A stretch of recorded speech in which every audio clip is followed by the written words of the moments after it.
Shalom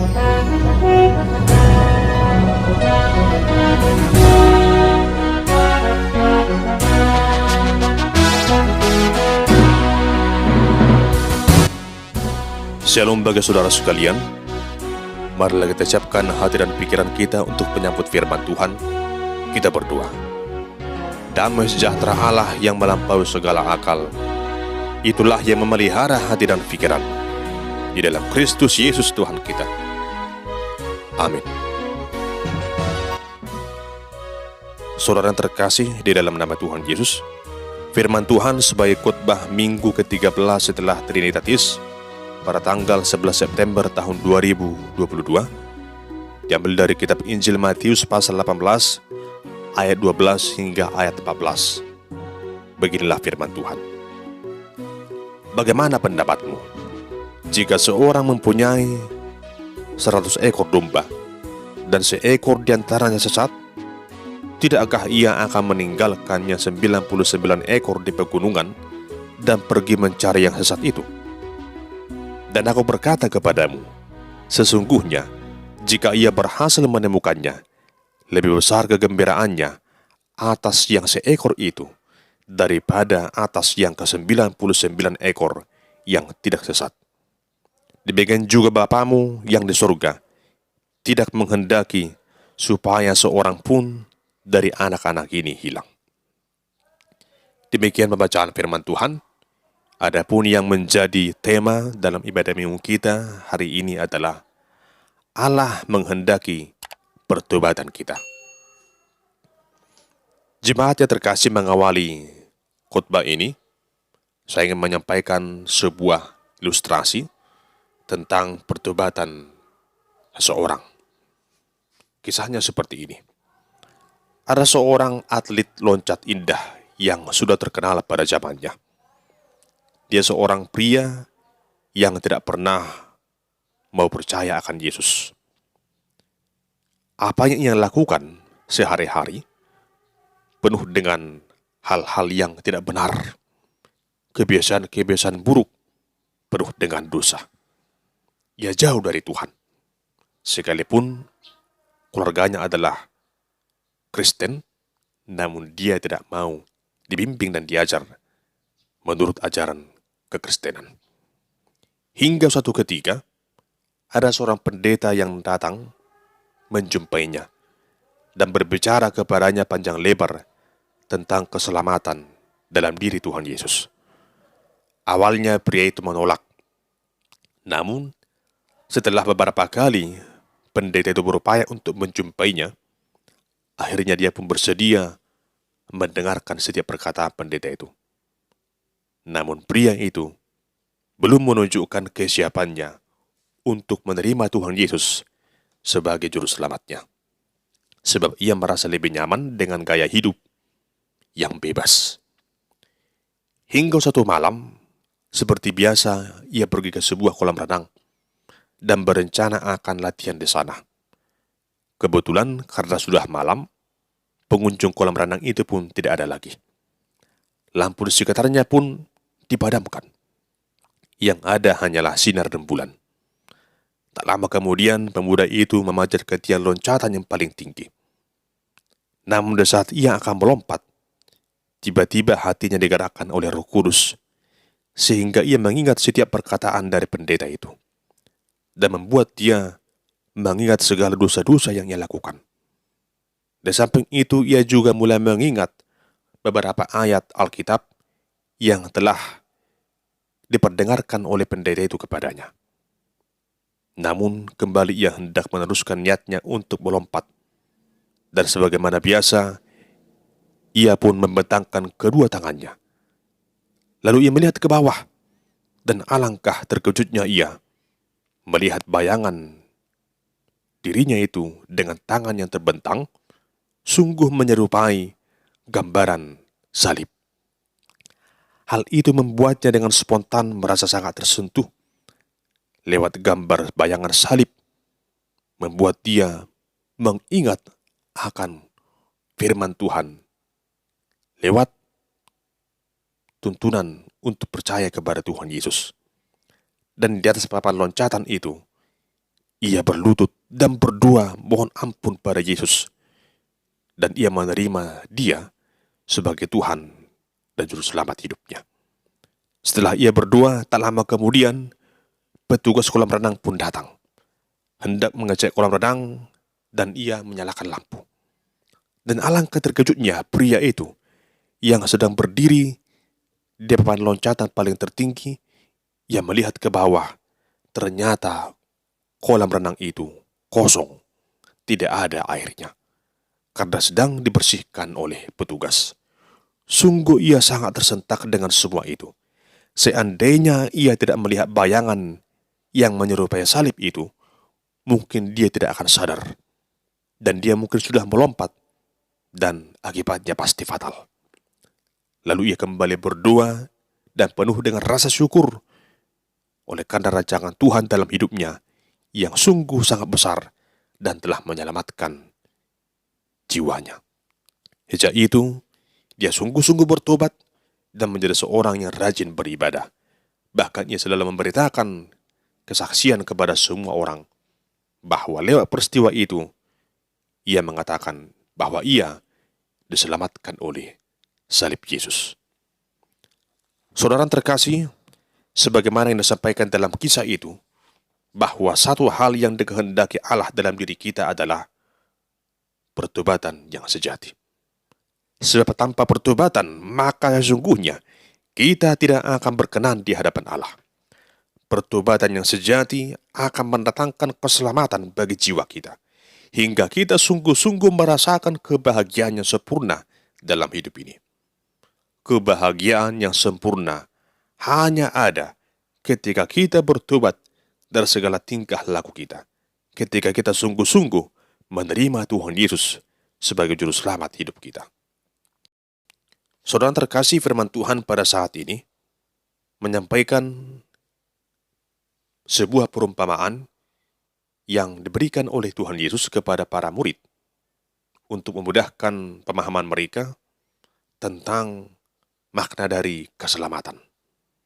Dalam teks khotbah ini, Tuhan Yesus menyampaikan sebuah perumpamaan tentang seorang gembala yang baik yang memiliki 100 ekor domba. Namun seekor di antara domba itu tersesat. Tetapi, karena kasih sayangnya terhadap domba-dombanya itu, maka gembala itu meninggalkan 99 ekor domba dan pergi mencari seekor yang tersesat. Tuhan Yesus berkata, jika gembala itu menemukan seekor domba yang terhilang itu, maka gembala itu akan merasakan kegembiraan yang melebihi kegembiraan terhadap domba yang tidak sesat itu. Dalam nas khotbah minggu ini, kita menyimak tentang sebuah pengajaran dari Tuhan Yesus tentang betapa besarnya kasih Allah akan hidup manusia. Tuhan Yesus memberikan pengajaran kepada para murid tentang perumpamaan domba yang hilang. Perumpamaan tentang domba yang hilang ini diambil dari konteks hidup pada masa itu, di mana banyak masyarakat yang bekerja sebagai gembala domba. Dalam kisah perumpamaan ini diperlihatkan bagaimana tindakan seorang gembala yang baik yang kehilangan satu dari 100 ekor dombanya. Namun dengan penuh kegigihan, dengan penuh kasih sayang, gembala itu tidak tinggal diam. Namun dia mencari dan menyelamatkan domba yang hilang itu. Disinilah dengan jelas dapat kita lihat bahwa sungguh besar kasihnya terhadap domba yang sesat itu. Jemaat Tuhan, perumpamaan ini adalah gambaran dari kehidupan manusia yang sering tersesat oleh karena dosa-dosanya. Sedangkan gambaran dari gembala yang baik itu merujuk pada diri Tuhan Yesus yang telah datang ke tengah dunia ini untuk menyelamatkan manusia yang berdosa. Hal ini sesuai dengan apa yang dikatakan Tuhan Yesus dalam Lukas 19 ayat 10, sebab anak manusia datang untuk mencari dan menyelamatkan yang hilang. Sang gembala agung yang telah menemukan domba yang tersesat itu akan sangat bersukacita, karena domba yang sesat itu telah kembali dalam kawanan domba miliknya. Saudara terkasih, Seperti domba yang hilang itu, demikianlah kita manusia ini sering terjerumus dalam dosa. Semua itu dapat terjadi oleh karena bujuk rayu dari si iblis yang begitu sering berupaya untuk menyesatkan kita. Semua keindahan dan kenikmatan dunia ini dipakai oleh iblis untuk membuat mata batin kita menjadi gelap. Akhirnya hidup kita ini bagaikan terhipnotis dan tak peduli lagi dengan apapun juga. Kita menjadi pribadi yang sulit untuk membedakan mana yang baik dan mana yang jahat. Bahkan lebih parahnya, menganggap kejahatan sebagai hal yang biasa saja. Sekalipun banyak orang yang telah menegur, namun karena pintu hati yang tertutup akan kuasa kebataran hidup, seseorang itu yang jauh daripada Tuhan, membuat dia semakin jauh terjerumus dalam kubangan dosa. Sekalipun dia diingatkan untuk bertobat, namun ia akan tetap mengeraskan hatinya. Sampai saat ini, kita dapat melihat bahwa ada begitu banyak orang yang masih mengulur waktu untuk bertobat. Di antaranya ada yang berkata, nanti saja, besok saja, atau lusa, masih ada waktu untuk bertobat. Padahal tak seorang pun yang tahu bagaimana jalan hidupnya, dan sampai kapan Tuhan berikan kesempatan hidup di tengah dunia ini. Bagi sebagian orang ada yang sulit untuk menerima pertobatan, karena justru ia merasa hidupnya sudah benar. Sehingga sekalipun dalam kesehariannya, ia mengerjakan segala yang jahat. Kata-katanya penuh dengan tipu muslihat dan penuh dengan kebencian. Namun baginya, itu semua adalah hal yang wajar. Bahkan lebih parahnya, ketika ia justru menuding orang lain yang salah, sedangkan dia yang paling benar. Akibatnya, dari waktu ke waktu cara hidupnya semakin lebih semrawut. Di samping itu, ada juga orang yang tidak sungguh-sungguh menunjukkan pertobatannya. Walau mungkin ia sudah lama menjadi seorang Kristen, namun semua yang ia lakukan sama sekali masih jauh dari cara hidup Kristiani.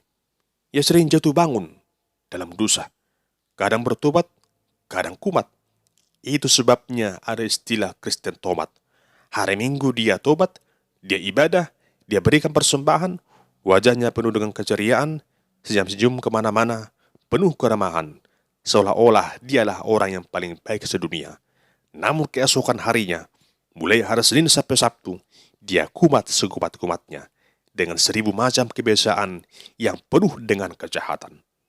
Lalu, orang-orang yang melihatnya akan terkejut, melihat sifat aslinya yang sebenarnya.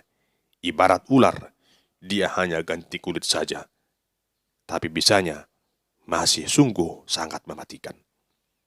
Jemaat yang terkasih, tentunya kita tidak mau disebut sebagai orang Kristen tomat yang hanya bertobat pada hari Minggu saja. Selain itu kumat dengan dosa-dosanya.